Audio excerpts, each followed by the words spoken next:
Napoleon is usually reduced to a meme: ambition, ego, short guy energy, conqueror.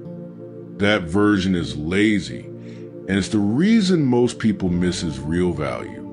Napoleon wasn't just a man who wanted power.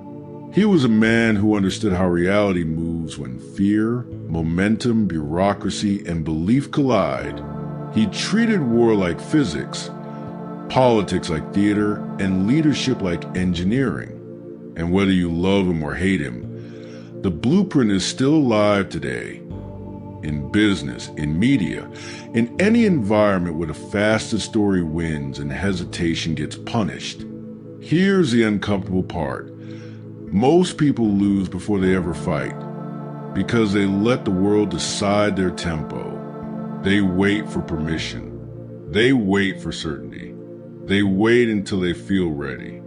Napoleon built an empire not because he always had the best resources, but because he constantly forced others into a reactive position. He made opponents play defense, not by shouting, but by moving first, moving cleanly, and turning every delay into a disadvantage for the other side. And he understood something modern minds forget. People don't follow the most moral person. They follow the person who reduces uncertainty. In chaos, humans crave a strong frame, a clear direction, a sense that someone sees the map. Napoleon didn't just win battles. He won the nervous systems of his soldiers and citizens. He gave them a story they could live inside. Order, glory, destiny, merit, France rising. Whether that story was fair is a separate argument. But its function was precise. It made thousands of people move as one body. This is why studying him is dangerous and useful, because his insights don't flatter your comfort. They expose your weak points: indecision, slow communication, romantic thinking, emotional leadership, and a belief that good intentions protect you from consequences. Napoleon's mind was obsessed with leverage: morale leverage, time leverage, information leverage, positioning leverage. He didn't ask, "What's the perfect move?" He asked, "What move forces the other side to shrink?" So in this series, you're not getting famous quotes you've heard 100 times. You're getting 7 Napoleon-style rules, rephrased, modernized, and sharpened, each followed by a short commentary. No mythology, no worship, just practical mechanics.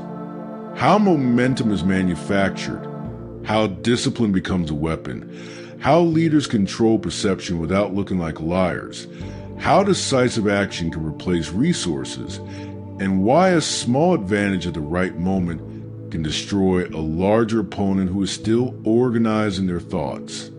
If you've ever felt like you're doing the right things but still getting outpaced, if you watch less talented people win because they move faster, if you've been stuck waiting for certainty while someone else takes a territory, this is for you. Because Napoleon's most modern lesson is not be ruthless. It's this: the world reward the person who turns time into pressure. Rule 1. The fastest way to look powerful is to decide before you feel ready. Most people wait for confidence, clarity, or perfect information before they commit. Napoleon's mind worked in the opposite direction. Commitment creates clarity. The decision is not the end of thinking. It's the start of pressure. When you decide early, you force the environment to reorganize around you. When you hesitate, the environment reorganizes around someone else. Here's the rare part people don't talk about. Speed isn't just speed of movement. It's speed of closure. Closing options, closing debates, closing uncertainty. A leader who can close uncertainty quickly becomes a magnet for trust, because humans hate floating. They prefer a wrong plan over no plan when the stakes feel high, because motion reduces anxiety. Napoleon weaponized that psychological fact. He didn't always know the perfect answer. He knew that the cost of delay often exceeds the cost of a slightly imperfect move. In modern life, this shows up everywhere. The person who answers messages cleanly and sets a date gets the deal. The person who names a plan becomes a default leader. The person who keeps saying, "we'll see," becomes a background character. Not because they're weak, but because they're slow at closing. But there's a hidden rule inside the rule. Deciding early only works if you pair it with adjustment without ego. Napoleon wasn't stubborn in the childish sense. He could pivot fast when the terrain changed. His strength was not always being right. It was being first to impose a shape, then being first to refine it. That's why his enemies often looked confused. They were still discussing what might happen while he was already making it happen. Practical translation: don't wait to become ready. Create readiness by acting. Set the frame early, even if it's provisional. Say, here's the plan for now, and move. Once the world starts moving, information appears. Allies reveal themselves. Resistance becomes visible. The battlefield becomes real, not theoretical. This is the discipline most people avoid because it feels risky. But Napoleon would say the bigger risk is living in permanent preparation. Preparation is comfortable because it feels productive without demanding consequences. Decision forces consequences, and that's exactly why it creates power. So, if you want a Napoleon-style edge, train one habit. Make decisions at 70% certainty, then correct them quickly. That single shift turns you from someone who reacts to the world into someone the world has to react to. Rule 2. Don't try to defeat people everywhere. Defeat their ability to coordinate. Most people imagine winning as being stronger. Napoleon's sharper instinct was organizational. A large enemy is only dangerous when it can move like one body. If you fracture its timing, its communication, or its confidence, the size becomes a liability. A giant that can't coordinate is just a crowd. This is a rare Napoleon lesson because it's not romantic. It's not about heroic charges. It's about breaking rhythm. When opponents are forced to respond in different directions, they start doubting each other. Leaders become defensive. Messages get delayed. Decisions get watered down. The enemy spends energy managing internal confusion instead of attacking you. And once that happens, you don't need to outfight them, you simply outpace them. Translate this into modern life, and it becomes almost unfair. In business, you don't beat a bigger competitor by copying them feature for feature. You beat them by making them chase two priorities at once, forcing their teams into meetings, approvals, politics, and slow consensus. In social dynamics, you don't win an argument by shouting louder. You win by making the other side split their story, contradict themselves, or defend multiple claims at once. The moment they're juggling, they're losing coherence. And coherence is what people trust. Napoleon treated coherence like a resource.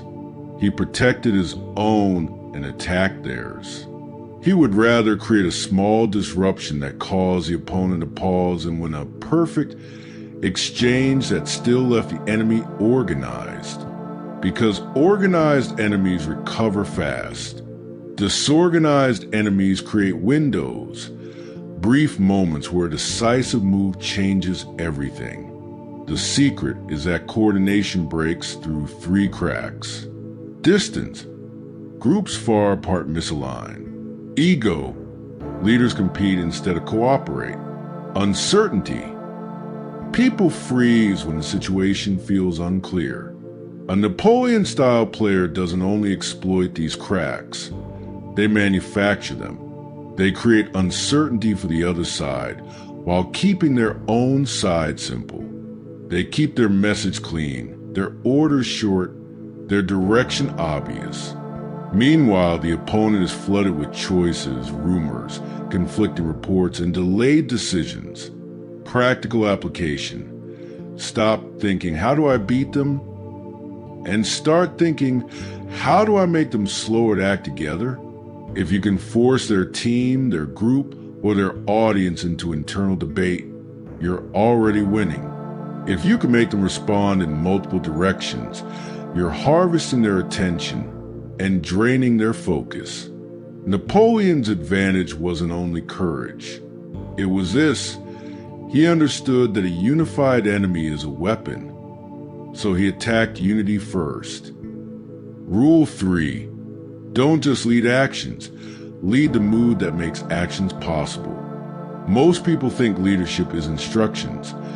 What to do, when to do it, how to do it. Napoleon treated that as the surface layer. The deeper layer was emotional logistics.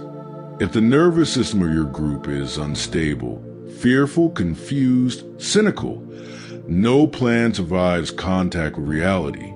But if the mood is stabilized, confident, focused, proud, average people suddenly perform like professionals. This is a rare Napoleon lesson because it sounds soft, and people assume he was all steel. But he was obsessed with morale, symbolism, and momentum. He understood that soldiers don't march on logic, they march on meaning. Citizens don't sacrifice for spreadsheets, they sacrifice for identity. So he didn't only manage supplies and tactics, he managed belief.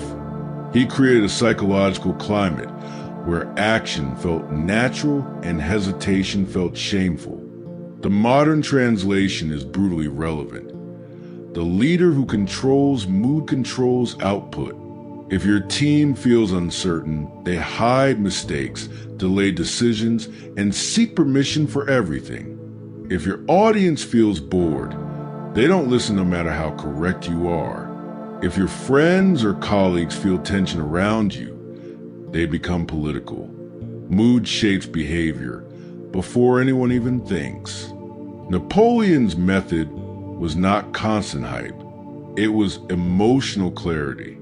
He reduced chaos into a single dominant feeling. We are advancing.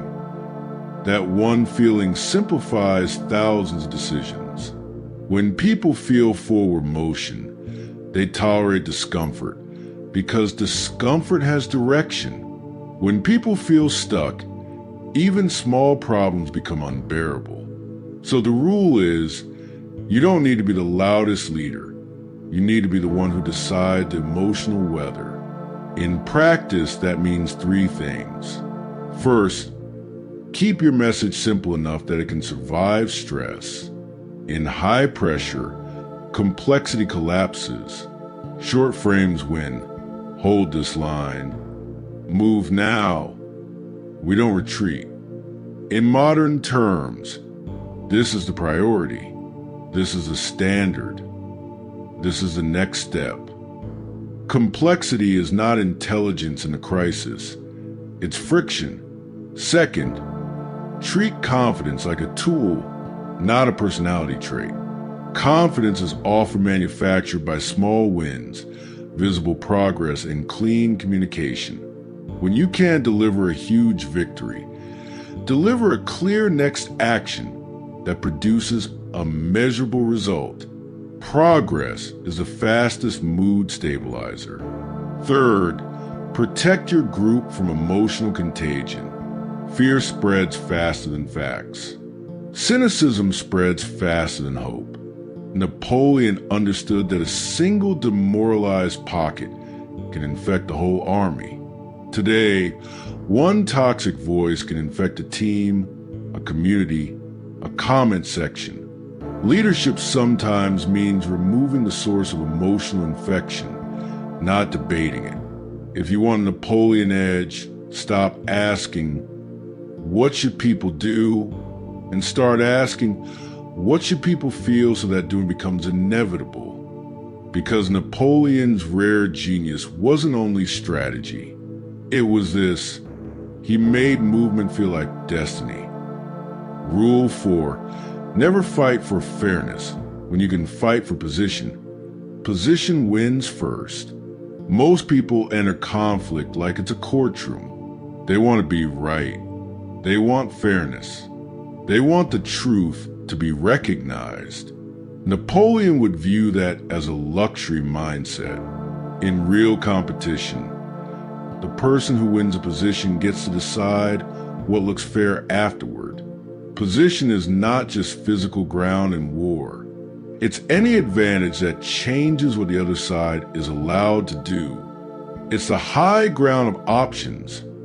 Better timing, better access, better information, better proximity to decision makers, better narrative control.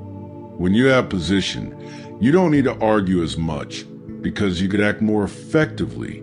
This is a rare angle because people confuse honor with strategy. They think choosing the fair fight makes them noble. But Napoleon's mind would ask a colder question. Does your nobility change the outcome? If not, it's decoration. He understood that conflict are often decided before they look like conflicts, by who arrived first, who chose the terrain, who set the rules of engagement, who forced the other side to react.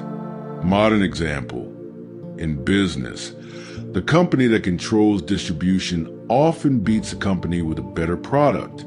In media, the person who controls a frame often beats the person with better arguments. In social dynamics, the person who controls access, who gets meetings, who gets context, who gets the first word, often wins over the person who deserves it more. That feels unfair, but it's consistent with how humans operate. They believe what they see first. They follow who seems in control, and they trust a side that looks like it has momentum. Napoleon exploited this with ruthless simplicity. He forced opponents to fight on his terms, not necessarily with brutality, but with setup. He moved to where the enemy's strengths became awkward and their weaknesses became loud. He made them spend energy traveling, reorganizing, and guessing. And while they were doing that, he was already positioned to strike. The key insight for your life: stop spending your best energy proving you're right. Spend it building a position where you don't need to prove it. Position can be built through small, unglamorous moves. Arriving early and setting the agenda. Owning the distribution channel, audience, clients, relationships. Controlling the timeline, deadlines, release timing, decision windows. Creating default choices, systems that make your option the easy option. Gathering information before you speak. When you do this, conflict becomes easier. The other side feels like they are always late. They are constantly reacting. They start making emotional decisions. That's when they commit mistakes that look like you're a genius, but are really just a result of you owning the terrain. So rule 4 is not be unfair. It's don't volunteer to fight on equal ground when equal ground only helps the opponent. Build position first. Then the fair outcome often arrives by itself, because the world follows the person who is already standing where the future is about to happen. Rule 5. Treat time like a weapon. Every day you delay is a day you train the enemy. Most people think delay is neutral. Napoleon would see delay as active damage. When you hesitate, you don't just wait. You give the other side time to adapt, harden, coordinate, and emotionally prepare. You convert their confusion into competence. You turn their fear into routine. You teach them your patterns. You allow them to build counters. This is a rare way to look at time, because modern minds treat planning as virtue.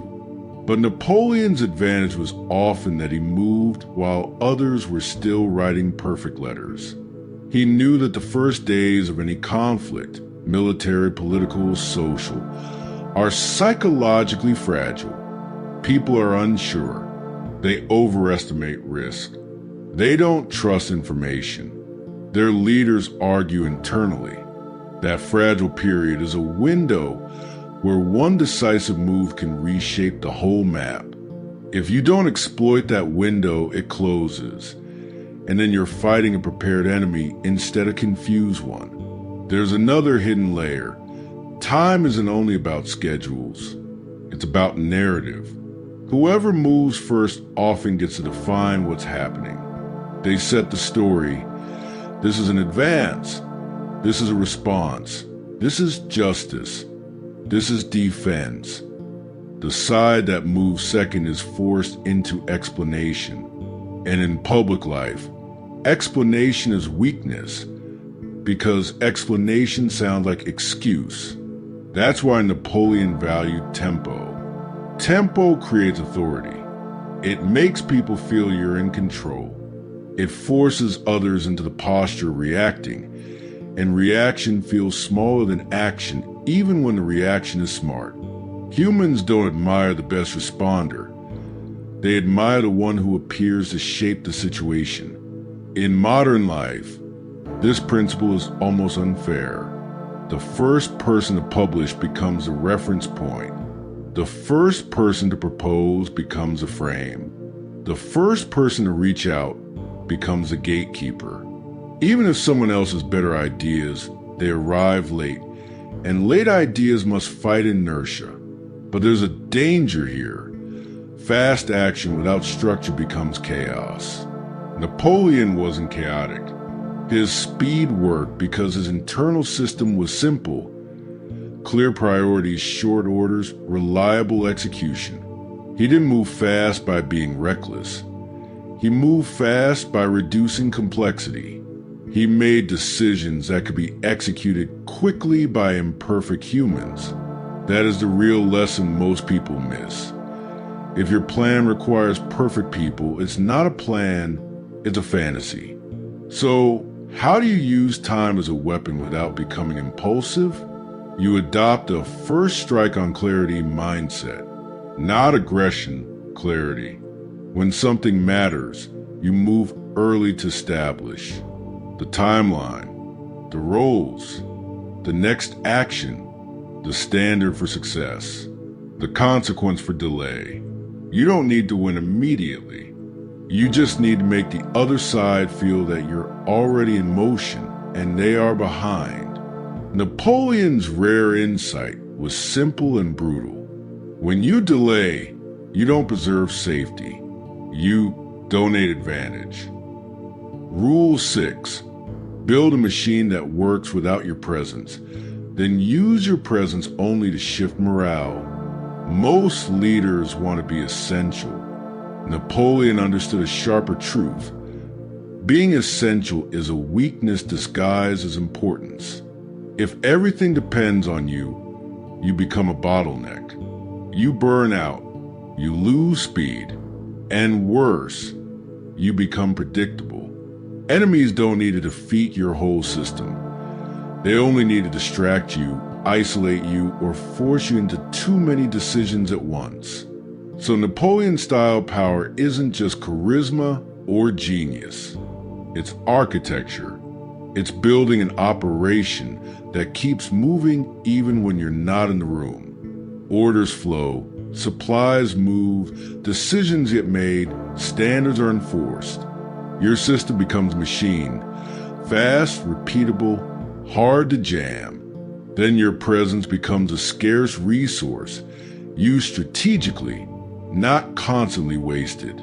This is a rare Napoleon lesson because people romanticize leadership as constant involvement, but constant involvement often signals poor structure.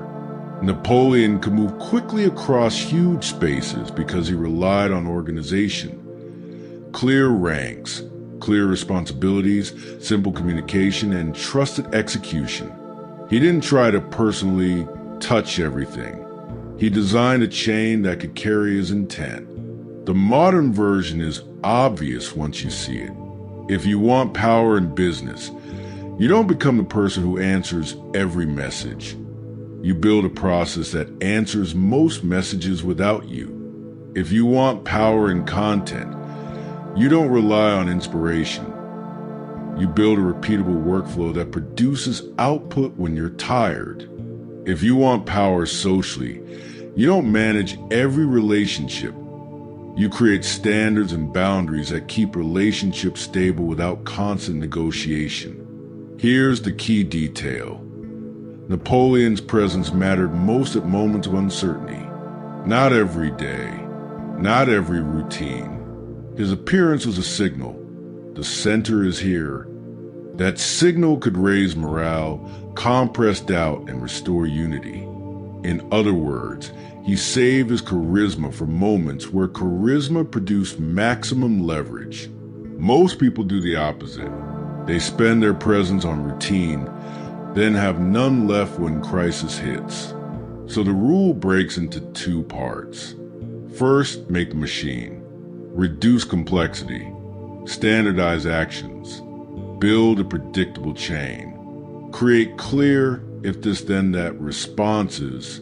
Teach people what happens without needing you to improvise. Second, use presence like a weapon. Show up when the system's confidence is fragile, when factions start drifting, when momentum needs a push. Make your appearance rare enough to matter, but consistent enough to be trusted. And there's a final hidden advantage. A well-built machine protects your reputation.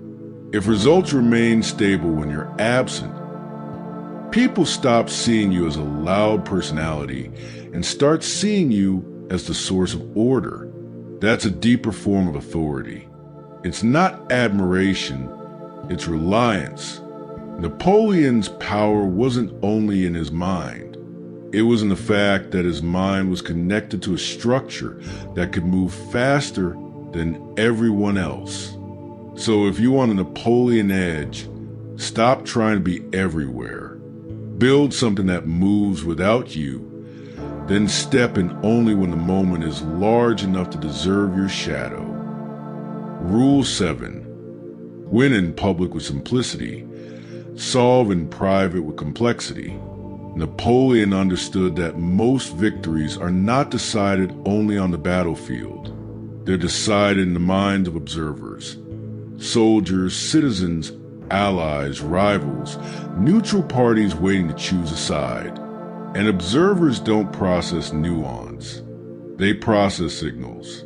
If your message is complicated in public, you look uncertain. If your story is clean, you look inevitable. So, he treated communication like a weapon with two modes. In private, he could be detailed. Maps, logistics, contingencies, numbers, risk. That's where complexity belongs.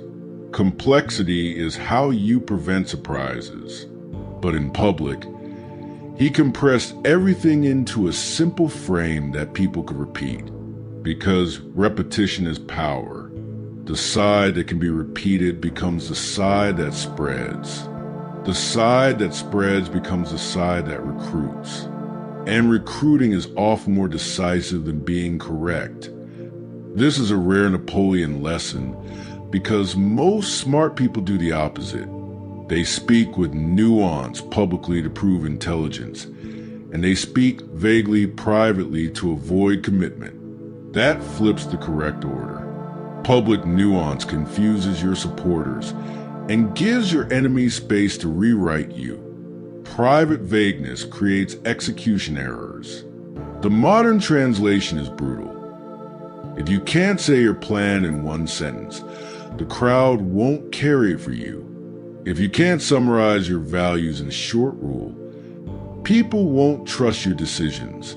If your public message has too many exceptions, it won't survive pressure. And pressure is exactly when you need it most. But simplicity isn't lying. It's prioritizing. It's choosing the one idea that organizes all the others. Napoleon's public simplicity often sounded like inevitability. We are advancing, we are restoring order, we are winning. Those frames weren't detailed, because details are fragile. Frames are resilient. Frames are what people hold on to when they're scared. So if you want this rule as a practical weapon, build 2 layers of language. Layer 1, public one sentence, one direction, one standard. Layer 2, private real complexity, plans, backups, logistics, risk control.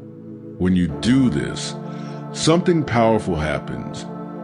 Your followers feel clarity, your enemies feel pressure, and your operation remains intelligent behind the scenes. Napoleon's final advantage wasn't only speed or bravery.